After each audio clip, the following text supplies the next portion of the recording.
இன்றைக்கு அதிமுகவில் இருந்து நிர்வாகிகள், தொண்டர்கள் கொத்து கொத்தாக விலகிக் கொண்டிருக்கிறார்கள். சீட்டு கட்டு போல் இன்றைக்கு அதிமுக சரிந்து கொண்டிருக்கிறது. ஆனால் எதையுமே தெரியாததை போல, பூனை கண்ணை மூடிக்கொண்டால் இருண்டு விட்டது என்பது போல இன்றைக்கு சிலர் செயல்பட்டுக் கொண்டிருக்கிறார்கள். இந்த கட்சிக்காக உழைத்தவர்கள் 50 ஆண்டு காலம் பாடுபட்டார்கள். தங்களுடைய உழைப்பு, ரத்தம், பணம், குடும்பத்தை பார்க்காமல் செலவு செய்தவர்கள் கோடிக்கணக்கான பேர் இன்றைக்கு. அப்படிப்பட்ட உழைத்தவர்கள் இந்த இயக்கத்தை விட்டு செல்கிறார்கள் என்றால் அவருடைய மனவேதனை என்ன? ஆனால் அவர்களை பார்த்து சாதாரணமாக சொல்லுகிறார் துரோகி என்று. சாதாரணமாக சொல்லுகிறார் துரோகி என்று. எம்ஜிஆரை கூட தான் துரோகி என்று சொன்னார்கள். எம்ஜிஆர் துரோகியா? திமுக விட்டு நீக்கும் போது என்ன சொன்னார்கள்? எம்ஜிஆர் ஒரு துரோகி என்றார்கள். அப்ப எம்ஜிஆர் துரோகியா? அந்த இயக்கத்திற்காக, திமுக எவ்வளவு பாடுபட்டார். திமுக வெற்றி பெறுவதற்கு காரணமே எம்ஜிஆர். அண்ணாதுரை முதலமைச்சர் ஆவதற்கு காரணமே எம்ஜிஆர். கருணாநிதி முதலமைச்சர் ஆவதற்கு காரணமே எம்ஜிஆர். அப்படிப்பட்ட எம்ஜிஆரே துரோகி என்று சொன்னவர்கள். அதனால எம்ஜிஆர் துரோகி ஆயிடுவாரா? இன்னும் தங்களுடைய தவறை உணராமல், தங்களுடைய செயல்பாட்டுடைய குறைகளை உணராமல் மற்றவர்களை குறை சொல்லிக் கொண்டு தொடர் தோல்வி. இது தோல்வி அல்ல. அதிமுக மக்கள் மத்தியிலே புறக்கணிக்கப்பட்டிருக்கிறது. சொல்லுகிறார் 47 தொகுதியிலே வெற்றி என்று சொல்லுகிறார். வாய் கூசாம சொல்லுகிறாங்க. எப்படி வெற்றி? அந்த 31 தொகுதி, 47 தொகுதியில் 31 தொகுதி பாட்டாளி மக்கள் கட்சி போட்ட பிச்சை.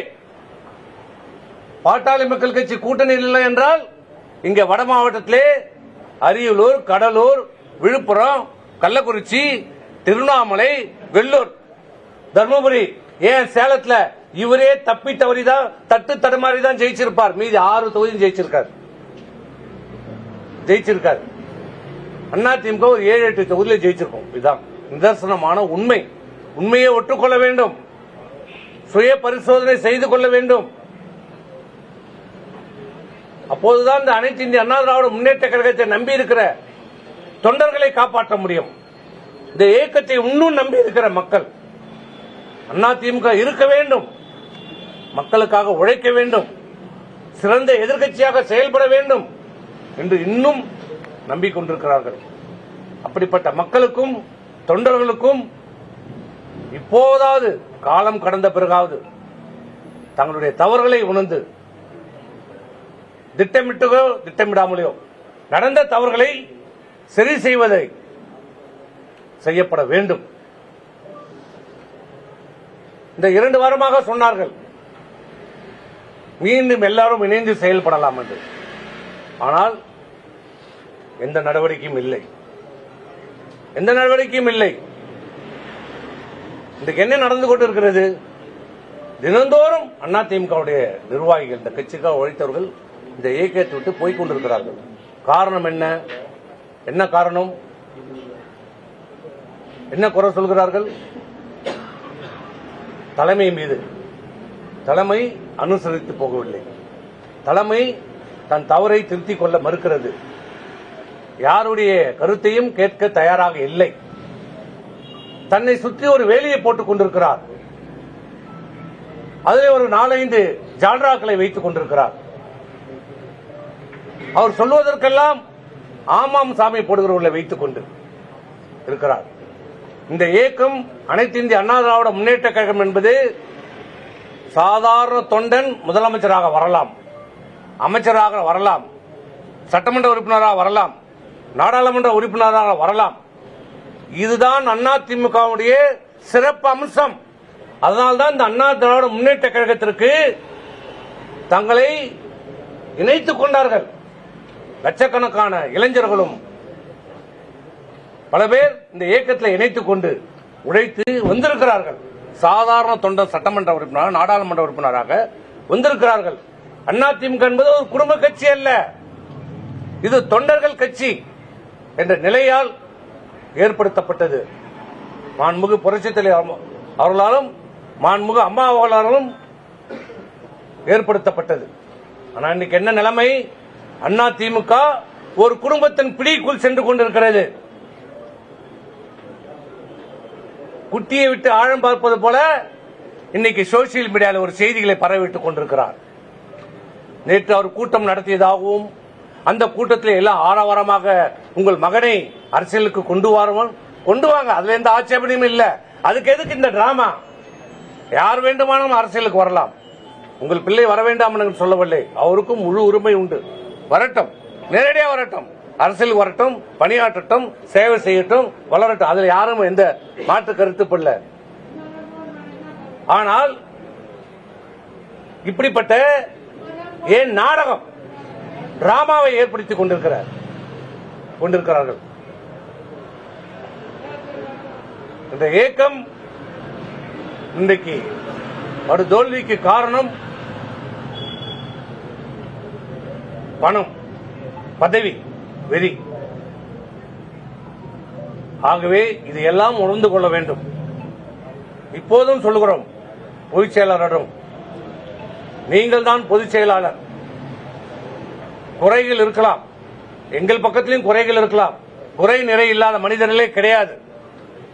ஆனால் ஒரு தலைமை பொறுப்புக்கு வந்தவர் என்ன செய்ய வேண்டும்? எல்லோரும் அரவணைத்து செல்ல வேண்டும், குறைகளை சுட்டிக்காட்ட வேண்டும். ஆனால் அதற்கு நேர்மாறாக போகிறவர்கள் போகட்டும், யார் வேண்டுமானாலும் போகட்டும், போக வேண்டும் என்ற சூழ்நிலையை உருவாக்கப்படுகிறது. இப்படிப்பட்ட நிலைமையை போக்கப்பட வேண்டும், தவிர்க்கப்பட வேண்டும். மீண்டும் அனைத்து இந்திய அண்ணா திராவிட முன்னேற்ற கழகம் வலிமையான ஒரு இயக்கமாக உருவாக்கப்பட வேண்டும். மக்கள் மத்தியிலே நம்பிக்கையை உருவாக்க வேண்டும். கட்சியினுடைய தொண்டர்கள் மத்தியிலே ஒரு நம்பிக்கையை உருவாக்க வேண்டும். அதற்கு நீங்கள் எல்லாரையும் அரவணைத்து செல்லுங்கள். நாங்கள் அன்றைக்கே சொன்னதுதான், தோல்விக்கான காரணத்தை ஆராயுங்கள். இதுவரை இல்லை. 2024 நாடாளுமன்றத்தில் சொன்னோம், அப்போதும் நீங்கள் செவிசாய்க்கவில்லை. இப்போதாலும் சொல்கிறோம், கூட்டத்தை கூட்டுங்கள், பொதுக்குழுவை கூட்டுங்கள், உங்கள் விருப்பப்படியே ஒரு தேதியில கூட்டுங்கள். ஆனால் அதற்கு முன்பு பொதுக்குழுவை கூட கூட்ட காலதாமதமானால் செயற்குழுவையாவது கூட்டுங்கள், கட்சியினுடைய செயற்குழுவை கூட்டுங்கள். ஆண்டுக்கு 2 முறை கூட்டப்பட வேண்டும். இந்த ஆண்டு ஆரம்பித்து 6வது மாசம் போயிட்டு இருக்கு. செயற்குழு கூட்டம் ஆண்டுக்கு 2 முறை கூட்டப்பட வேண்டும். அந்த செயற்குழு கூட்டத்தையாவது கூட்டுங்கள். எல்லோரையும் அழையுங்கள், அழைத்து அதில் விவாதியுங்கள். ஏன், என்ன காரணம், என்ன நடவடிக்கை எடுக்க வேண்டும், இது சீர் செய்வதற்கு என்ன செய்ய வேண்டும் என்பதை விவாதியுங்கள், விவாதம் செய்யுங்கள். ஏன் அஞ்சுகிறீர்கள், ஏன் அச்சப்படுகிறீர்கள்? ஒரு ஜனநாயக நாட்டிலே ஒரு இயக்கத்திலே மாட்டுக்கட்டு இருக்கதான் செய்யும். அதை ஏற்றுக்கொள்கிற தலைவர் தான் ஒரு சிறந்த தலைவர். ஏன் புரட்சித் தலைவர் அம்மா போல தனக்கு மாற்று கருத்து சொல்லியவர்கள் எல்லாம் திருப்பணி இயக்கத்தில் இணைத்து அவர்களுக்கு அமைச்சர் பதவி தரல, புரட்சித் தலைவர் தரல. இயக்கம் வெற்றி பெற வேண்டும் என்பதற்காக மாண்புமிகு அம்மா 96 இந்த இயக்கம் மிகப்பெரிய தோல்வி அடைந்தது. வெற்றி பெற வைப்ப இந்த தோல்விக்கு நானே பொறுப்பு, இந்த தோல்விக்கு நானே பொறுப்பு, இந்த தோல்விக்கு நானே பொறுப்புன்னு ஒரு தலைவருக்குரிய தகுதியோடு தந்த தோல்வி ஏற்றுக்கொண்ட தலைவர் அம்மா. ஆனால் இத்தனை தொடர் தோல்விக்கும் இன்று வரை யாருமே பொறுப்பேற்கவில்லை, ஏற்க மறுக்கிறார். தோல்வி என்று சொல்வதற்கு கூட மனம் வரவில்லை. ஆனால் அன்றைக்கு அம்மா என்ன சொன்னாங்க, நானே பொறுப்பு, மீண்டும் எம்ஜிஆர் ஆட்சியை நிறுவேன் என்று சபதம் எடுத்தாங்க. 2 வருஷம். அம்மாவோட பெரிய தலைவர் யாருமே கிடையாது. அப்படிப்பட்ட அம்மா பாட்டாளி மக்கள் கட்சி அலுவலகத்துக்கு சென்றாங்க, நேரடியா போனாங்க. மதிமுக அலுவலகத்துக்கு சென்றாங்க, அந்த படி ஏற முடியாது, குறுகிய படியில் ஏறி போனாங்க. ஜி.கே. மூப்பனார் அவர்களை போய் சந்திச்சாங்க, பாரதிய ஜனதா கட்சியை போய் சந்திச்சாங்க, எல்லா காங்கிரஸ் போய் சந்திச்சாங்க. எல்லா கட்சி வீட்டுக்கு தானே நேரடியாக போய் சந்தித்து அவர்கள் எல்லாம் ஒரு மிகப்பெரிய கூட்டணி வைத்து 2 ஆண்டுல மிகப்பெரிய ஒரு வெற்றியை பெற்று தந்த தலைவர் புரட்சி தலைவர் அம்மா. எப்படி முடிந்தது? வெற்றி பெறணும், அதற்கு என்னெல்லாம் தேவையோ இறங்கி போகணும். இன்னும் அதே கௌரவத்தோடு 98 நான் முதலமைச்சராக இருந்தேன், 99 நான் முதலமைச்சராக இருந்தேன், அதே நிலப்பாட்டில் இருந்தா இன்னைக்கு நிலைமை என்ன? அடிக்கிற காத்துல அம்மியே பறக்குது. இன்னைக்கு மம்தா பானர்ஜி நிலைமை என்ன பாத்தீங்கல்ல? உங்க நிலைமை என்ன இருக்கும்? 2 நாள் அன்றைக்கு சரியா இருந்தது, உங்க நிலைமை என்ன? நிலைமை இன்னும் ஒண்ணும் மாறல. கனவு உலகத்தில் இருக்காதீங்க, வெளியில வாங்க, உண்மையை உணருங்க, உணர்ந்து செயல்படுங்க, இந்த இயக்கத்தை காப்பாத்துங்க, அண்ணா திமுகவை காப்பாத்துங்க. மீண்டும் சொல்றோம், எல்லோரையும் அழைங்க, வருகிறோம், கலந்து பேசுங்க, நடவடிக்கை எடுங்க, திருத்துங்க, சரியான பாதைக்கு கொண்டு செல்வதற்கான வழிமுறைகளை கலந்து பேசி முடிவெடுங்க. கூட்டத்தை கூட்டுங்க. ஏன் தயங்குறீங்க? நாங்க என்ன விரோதிகளா, பகைகிறோங்களா? ஏற்கனவே நம்ம எல்லாம் சாதாரண ரூம்ல பேசிக்கலையா? மாற்று கருத்தை பேசிக்கலையா? பேசுனது இல்லையா? பிறகு நீங்க சொன்ன கருத்தை நாங்க ஏத்துன்னு போனது இல்லையா? போயிருக்கிறோம்ல. இந்த 8 வருஷமா தானே நடந்திருக்கிறது. ஒவ்வொரு முறையும் உங்களிடம் நாங்கள் மாற்று கருத்தை சொல்லுவோம், இது சரியில்லை சரியில்லைன்னு. பிறகு கடைசியா நீங்க எது சொன்னாலும் செய்தி எங்களை சமாதானப்படுத்தி நீங்க சொன்ன கருத்தை நாங்க ஏத்துன்னு தானே போயிருக்கிறோம். இங்க வரைக்கும் போனோம். நீங்க எப்போ திமுகவோட போகணும்னு சொன்ன ஒண்ணுதான் அந்த கருத்து. பிறகு இதுக்கு மேல் உடன்பட முடியாது என்றுதான் நாங்க வெளியே வந்தோம். உங்க கருத்துக்கு உடன்படல. அதை தவிர்த்து இந்த 8 ஆண்டு காலம் நீங்க சொன்ன அனைத்து கருத்தையும் நாங்க ஏற்றிருக்கிறோம், செயல்படுத்தி இருக்கிறோம். அந்த பாவத்துக்கு தான் இன்னைக்கு நாங்க அனுபவிக்கிறோம். இப்போதும் சொல்ற காலம் கையை விட்டு போல. இன்னமும் கொஞ்சம் மக்கள் நம்ம மீது நம்பிக்கை வச்சிருக்கிறாங்க, தொண்டர்கள் எதிர்பார்ப்போடு இருக்கிறாங்க. அந்த நம்பிக்கையை உங்களுடைய ஈகோவால, சில பேருடைய தவறான வழிகாட்டுதல இந்த இயக்கத்தை புரட்சி தலைவர் எம்ஜிஆர் ஆரம்பித்த, நீதி கேட்டு ஆரம்பித்த இந்த இயக்கத்தை, அம்மாவால் கட்டி காப்பாற்றப்பட்ட இந்த இயக்கத்தை காப்பாற்றுங்கள். எங்களுடைய ஒரே கோரிக்கை காப்பாற்றப்பட வேண்டும். கூட்டத்தை கூட்டுங்கள்.